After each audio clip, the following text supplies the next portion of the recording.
Good afternoon, dear colleagues. The sitting is resumed. The next item on the agenda is Commission Statement, Commission Work Programme 2026, which we are very much looking forward to. So I'll give the floor to the President of the European Commission, Ursula von der Leyen.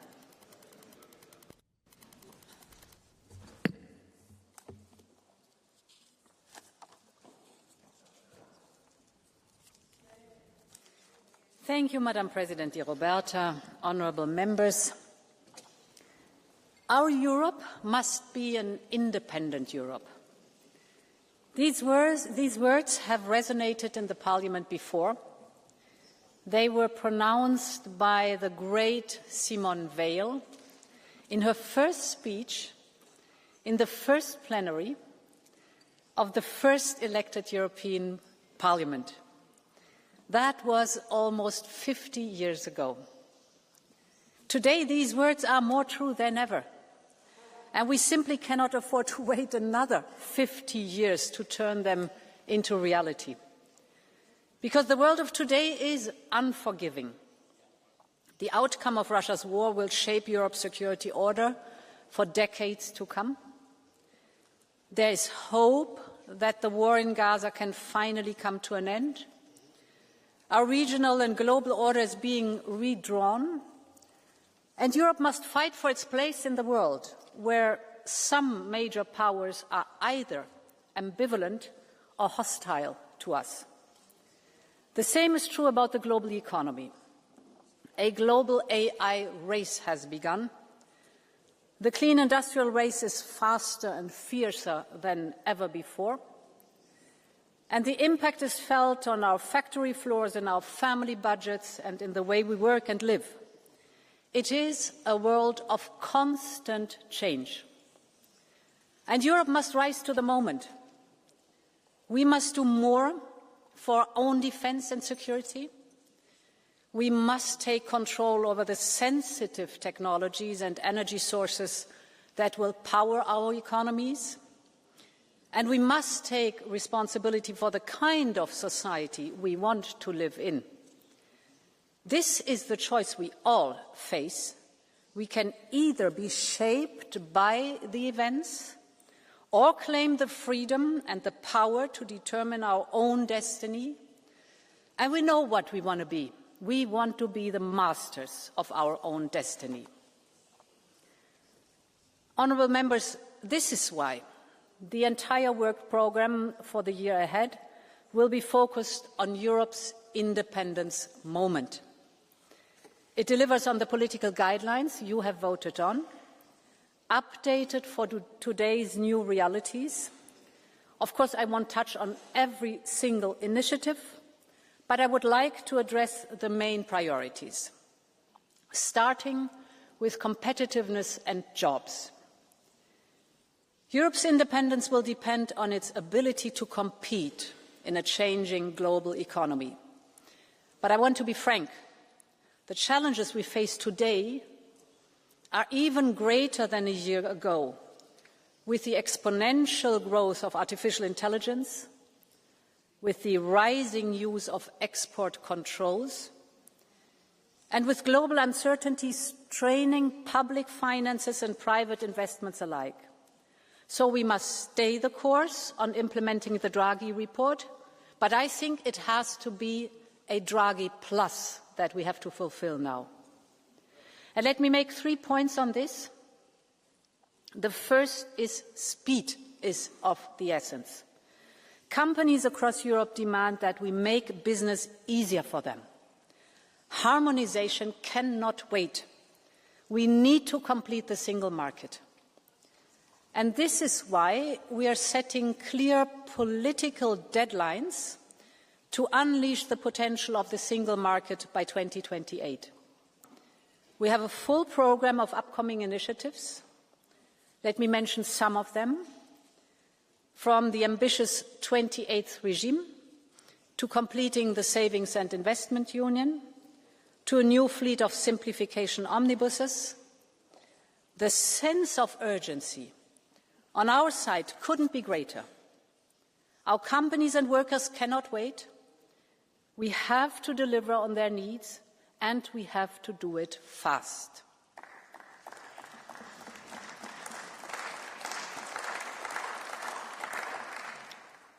My second point is that we must double down on reducing our dependencies. Just last week, the Association of our Aerospace and Defence Industries issued a stark warning. A new wave of Chinese export controls could disrupt production and increase costs. And I take this warning very seriously.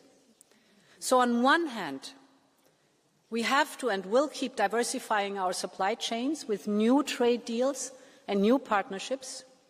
But on the other hand, we will place new emphasis on recycling raw materials from scrap or other materials with our Circular Economy Act.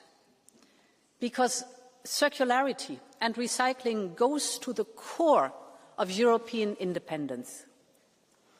And beyond raw materials, Europe must be in control of the critical technologies that will shape the economy of tomorrow. So in the year ahead, we will propose new initiatives on batteries, on cloud services and AI, on quantum, on advanced materials, and much more. These sectors are central to our economic security, but they are also central of keeping and creating good jobs here in Europe. So, strategic industries like these deserve all our support. This is why we will introduce a Made in Europe criteria for sensitive products in public procurement. We will foster lead markets for clean, innovative products. And we will keep protecting our industries from unfair competition. We like competition, but it has to be fair.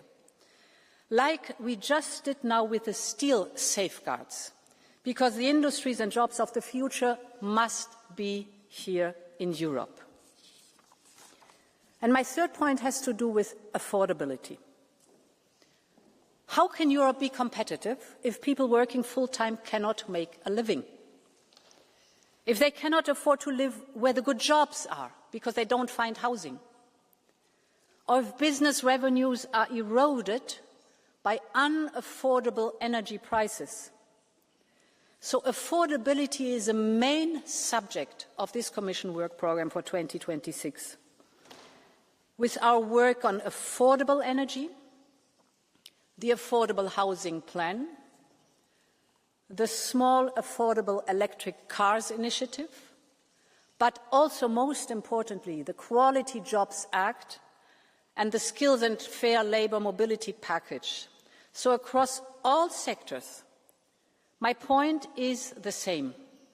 Our economy must work for people and businesses alike, and if we modernise the business and the industry and the workplace, we also have to modernise the labour market and the working conditions. Europe must deliver for all of its people. For instance, it must deliver for our farmers and fishers. They work so hard for the quality food we eat, but they are often forced to sell below production costs. This is completely unacceptable. We've discussed it before. Now we're tackling this point in the work programme for 2026 because their hard work must pay off.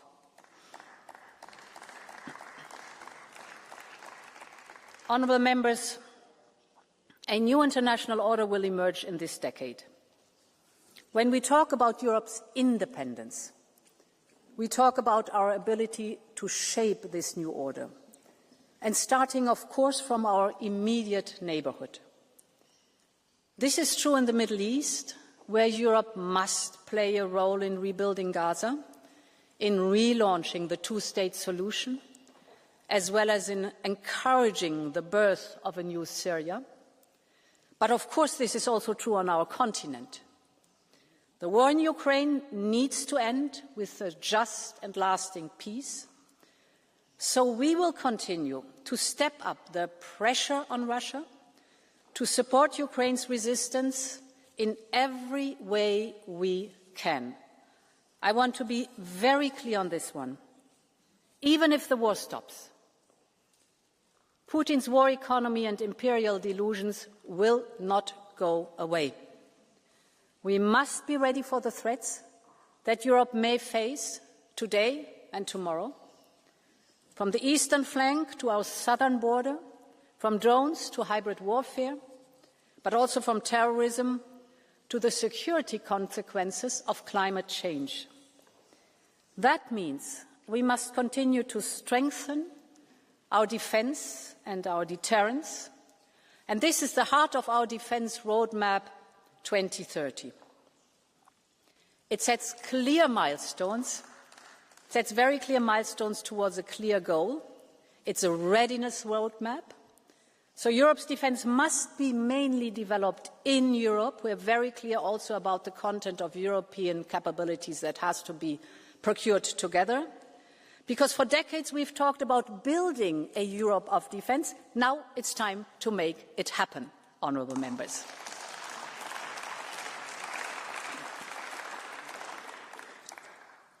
At the heart of our independence is a strong democracy that can provide solutions to people's legitimate concerns. And nowhere this is more evident than in the context of migration. Yes, the number of irregular arrivals continues to decline. That is good. Our policies are working. But there is a sense of frustration among Europeans. The accumulated pressure over the years has put a strain on Member States' resources. And I want to be very clear that our rules are also very clear. Legal migration is welcome, and we will need more of it. But illegal migration is not, and we cannot tolerate the smugglers and traffickers working against our rules. And there is a feeling that our rules are not always enforced. So we all must do something against this. First, we must ensure that the Pact on Migration and Asylum is fully implemented. It balances fairness, responsibility and solidarity among all 27 member states. The Pact has been agreed by all 27. All of us, we have agreed to the Pact, and now we must all follow the rules. The work programme also includes new action, from a stronger Frontex to the digitalisation of returns, to sanctions against smugglers and traffickers. But we also need to agree quickly to the common European system of returns. Let me give you again one figure. I think this is telling. Out of those migrants that are applying for asylum and that have a negative asylum decision, 80% do not leave and stay here in Europe, and this cannot be. Everyone must abide to our rules and they must be enforced. That is a principle in a democracy that is working. Our democracy must also deliver to those who suffer the impacts of climate change. We must protect people and nature from devastating wildfires. We must preserve our precious water, that is the most vital of all natural resources. And we must deploy the best science to protect our ocean. Because to all of us, our children and grandchildren will never forgive us if we do not rise to the challenge right now and right here. And our democracy must also deliver to our children's safety. Social media is changing the way children are growing up on an unimaginable scale. It is completely rewiring childhood. I mean, it's true that social media has many benefits for connecting people without any question, but it is also often designed to create addiction and dependence, specifically in vulnerable children and teenagers. And there is now a growing scientific evidence about the enormous harm that a screen-based childhood poses that is replacing the play-based childhood. So we should take action. Some member states are leading the way in setting a digital minimum age. We are now setting up a panel of experts that will soon deliver its recommendations, and then we will act on this in the coming year. And I really hope on your support, because we should be absolutely clear that it is parents that raise their children and not algorithms. This has to be a rule for all of us. Honourable members, last month I told you that Europe is in a fight. And this is first and foremost a fight for our values. Some say we should give up on our deepest beliefs to keep the pace with a changing world. I fundamentally disagree. As the world gets more troubled, we must even more hold tight to the ideas, the freedoms, the rights that have made us who we are. We must find new ways to incarnate our age-old values. We must find new ways to uphold the rule of law, to protect independent media from being captured or dismantled, new ways to fight corruption in our democracies, and to shield democracy from foreign interference. This is also what an independent Europe means. Our values are enshrined in the marble of our constitutions and declarations. They are the living heritage of our turbulent yet tenacious history, and we will not let any foreign autocrat tell us what to believe in. This is our choice.